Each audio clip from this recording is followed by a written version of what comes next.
our show. Tonight we'll be interviewing Marty Miller, author of a new and innovative natural tax plan. Welcome to the show, Mr. Miller. Pleased to be here. Mr. Miller, what kind of work do you do? Well, I'm a former CPA, but I currently work as a senior financial data analyst at an energy company. I do analytical database development work. So as a CPA, have you ever done any tax work? Yes, I have, just a little. I saw firsthand the challenges that can confront a business.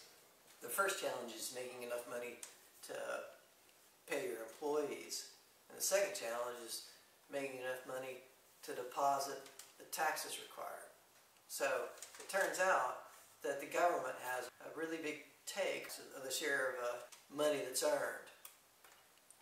So actually those earnings are the employees' earnings. The employees earned all that money that the business paid, but the government's taking a good sized chunk of it. Do you think this will hurt the economy? Well, actually, that's a great question. Whatever you tax, you discourage. So if you tax smoking really heavily, well, people will stop smoking.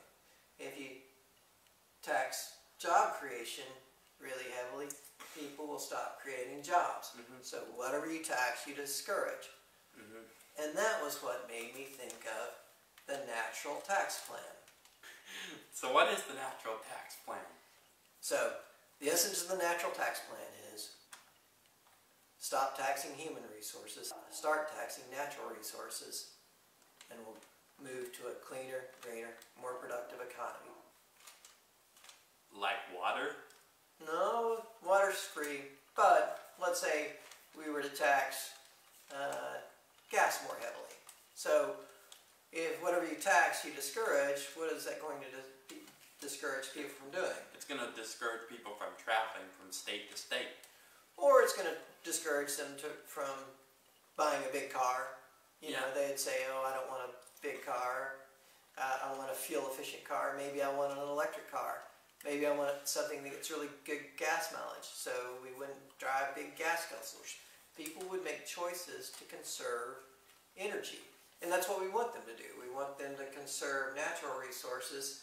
We want to discourage wasteful behavior. So we could come up with tax policies that would encourage folks to live cleaner, greener lives.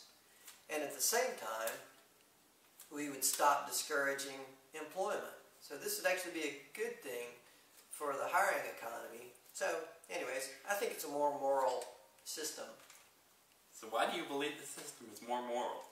I believe that natural tax system is more moral because if the government owned 100% of your output, if they had a 100% tax rate, you would effectively be a slave. Yeah. So if they own 25% of what you do, you're 25% a slave. And so the question is what's the most moral percentage of ownership of your worth? Zero. If they only take zero of what it is you produce, then you're not a slave at all. So why is it more moral to tax natural resources? It's more moral to tax natural resources because if you think of nature, who can own Mother Earth? I believe that just like the Indian, the earth belongs to all of us. Nature belongs to all of us. So if we tax the use of what belongs to all of us for the benefit of all of us, that's a more moral thing. Right. So that's why taxing natural resources is far more moral than saying, oh, we own a piece of you. I think income taxes and payroll taxes are immoral, and what we should go to is a natural tax-based system where natural resources are taxed heavily so that people will choose to conserve our natural resources and we can lead cleaner, greener, more productive lives. Thank you very much. Thank you very much.